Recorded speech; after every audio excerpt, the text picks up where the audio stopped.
داره ساعت و گردنبند و میاره اونجا. جدی؟ حالا چرا با ساعت و گردنبند؟ میخواد پستون بده. حالا چرا میخواد پس بده؟ یه دفعه چه شده؟ فکر میکنه نیتتون خوب نیست. به من نظر خوبی ندارید. اونو درست فکر میکنه. قسم میخورم نیت من خوب نیست.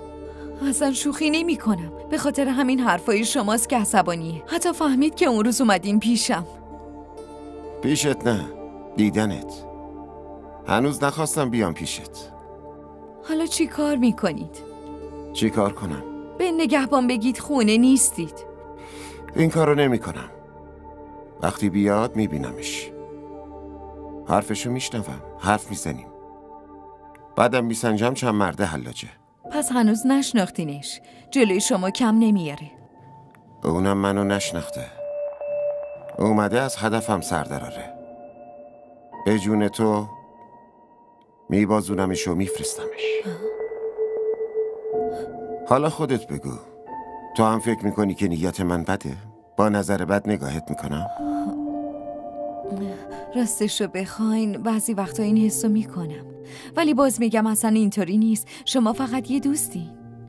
برا اون دوستم. پس برای من چی هستی؟ خودت بگو. اولین بار که دیدمت تو دلم ازت پرسیدم برای چی مال یکی دیگه. دفعه بعد که دیدمت سعی کردم به دلم حالی کنم. مثل بچه ها سرزنشش کردم. حرف زدم که تو که اسباب بازی نیستی. بیام بخرم تو بذارمت پیش خودم. وقتی هم که اومدی برای شام حس کردم یکی از آسمون رو زمین دلم فرود اومده. وقتی که رفتی به یادت بودم و با این فکر خوابیدم که رو زمینای خشک فرشته ها فرود نمیان.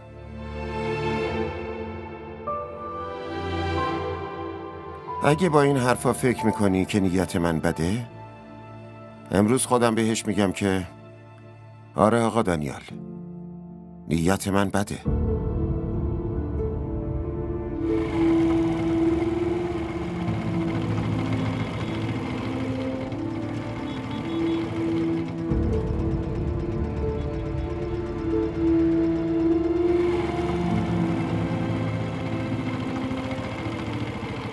چرا ساکتی؟ حرف بزن دیگه.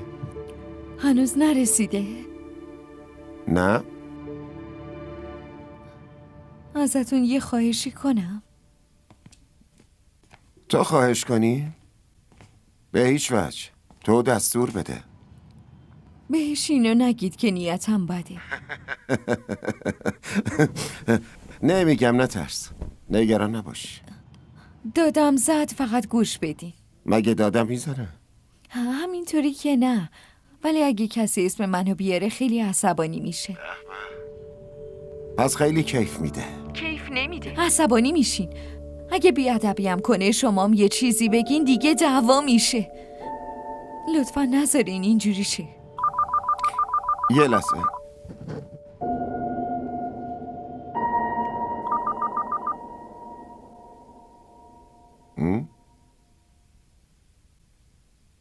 باشه خوبه.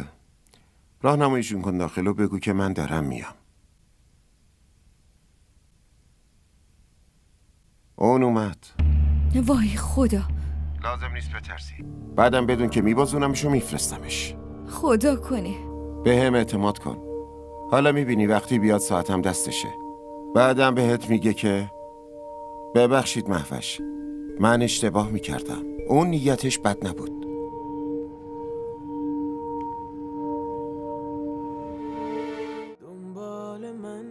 همراه ما باشید و فراموش نکنید که سابسکرایب کنید تا بهترین سریال ها را با دوبله فارسی از تلویزیون دیدی تیوی تماشا کنید.